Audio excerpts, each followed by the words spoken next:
Hello AP Chem students and welcome to topic 9.6, free energy of dissolution. The learning objective for today is 9.6.a, explain the relationship between the solubility of a salt and changes in the enthalpy and entropy that occur in the dissolution process. So we're really just bringing in the same concepts that we've been talking about in this unit to talk about how the thermodynamics of solution formation will impact whether or not the solution will be formed.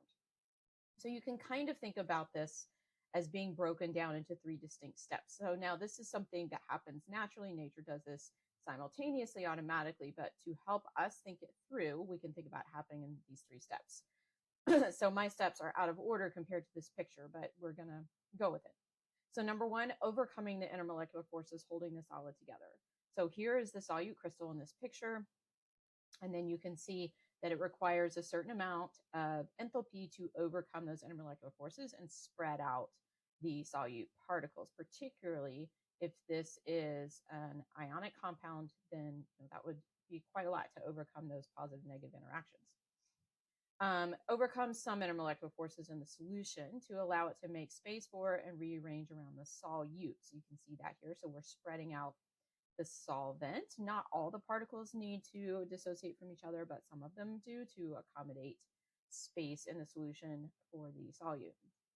And then finally, step 3 is allowing the solute and solvent to interact and form the solution with intermolecular forces between the solute and solvent. So that is delta H3 shown here. Now, it probably makes sense to you that both delta H and delta S play a role in determining whether salt will dissolve, because both of these impact delta G and therefore the spontaneity or thermodynamic favorability. They depend on the three steps. Delta H1 and delta H2 are endothermic, which probably also makes sense to you because we have to overcome those intermolecular forces. And delta H3 is an exothermic process, releasing energy because intermolecular forces are formed. So you can see that in this graphic here. So the solute and the solvent, to separate them requires heat or energy. And then when they come back together, or when they come together, then that releases heat. Now, overall, if the solution is endothermic or exothermic is a large process, depends on the values of H1, H2, and H3. Generally, when we're making a solution, your entropy is going to increase because you had these two separated solvent and solute, these two separated components, and then they get dispersed within each other. So generally, entropy dispersion increases when you form a solution. Now, there are some notable exceptions where the new intermolecular forces that are formed between the solute and solvent actually lead to a decrease in entropy, but we're not really going to dwell on that too much. Overall, most of the time, this is what we see. So then thinking about the signs of your delta H values of separating the solute, separating the solvent, and then forming the new intermolecular forces between the solute and solvent, there's three types of solutions that can be formed. The first one would have a negative delta H and would be exothermic. And so if you were to be dissolving this solute in a flask and you touch the flask, it would feel hot. That's where you have stronger solute solvent forces than you had present in the individual species.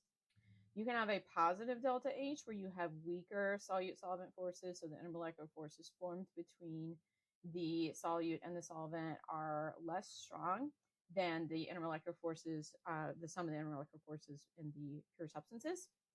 That would be an endothermic solution, and you would, if you touch that, that would feel cold. Now, in order for this solution to form, it probably makes sense to you that the entropy increase would need to be large enough that it overcomes this positive delta H. And then you can have a delta H is equal to 0. We call this an ideal solution. So in that case, the amount of heat that goes into separating the solute and solvent particles from each other is equal to the amount of heat that's released when they form intermolecular forces between the two components.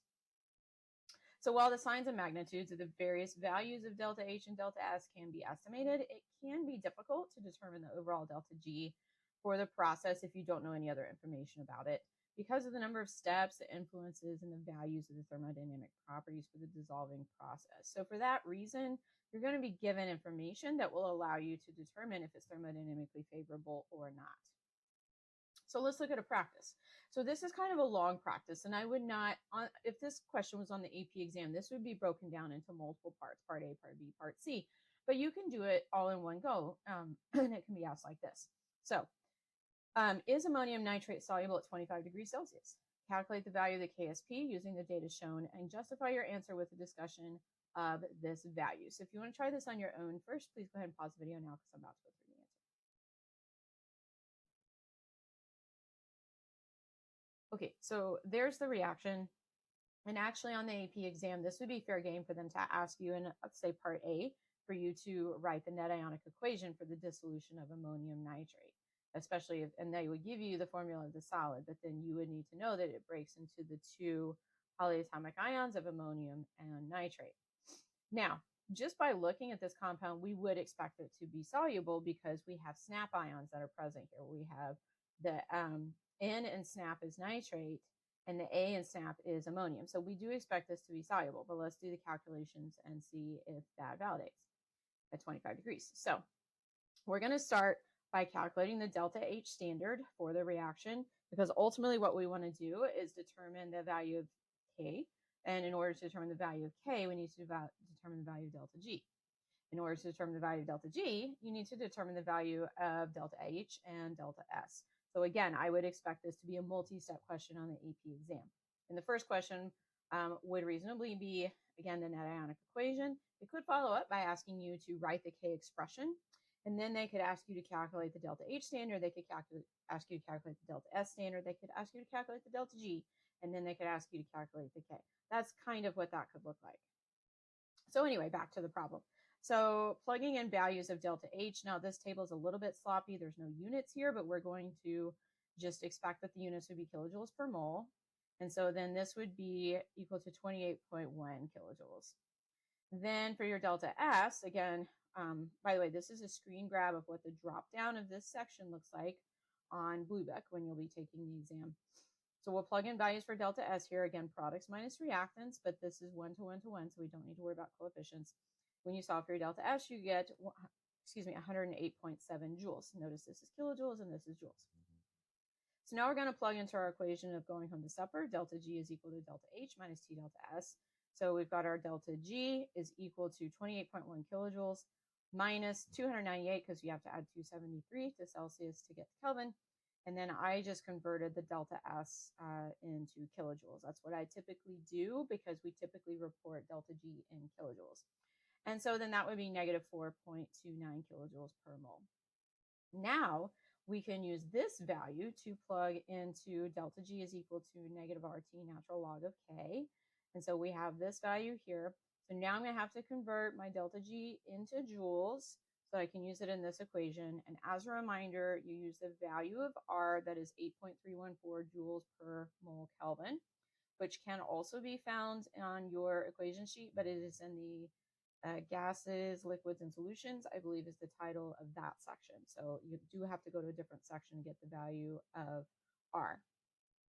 So then when you solve that, you get 1.73 is equal to natural log of K. Rearrange, K is going to be equal to the natural log base to the power of 1.73, and that equals 5.65. So that is your value of K. So it is soluble at 25 degrees Celsius as K is greater than 1, which means this isn't, but it is an endothermic process because your delta H is positive, and therefore it is driven by entropy. So we would expect the flask to feel cold, and the reason that this is soluble is because you have an increase in entropy from your reactants to products, and the process is entropy driven. So that's it. So what should you be able to do with this? Well, you want to be able to think about a stepwise analysis of the dissolution to determine if a salt is likely to dissolve based on considerations of enthalpy and entropy for each step. We've been seeing some particle view questions with this recently where it kind of shows you pictures and then asks you to justify, is it entropy driven or enthalpy driven, and why that might be. So thinking about those solute-solvent interactions, and then also, of course, overcoming the intermolecular forces that exist in the pure substances themselves. So that's what I would be thinking about in terms of justifying whether or not a solution will form. And then also, again, that delta G conversation and relating that to the value of K. So that is it. And I'll see you soon for the next topic in Unit 9.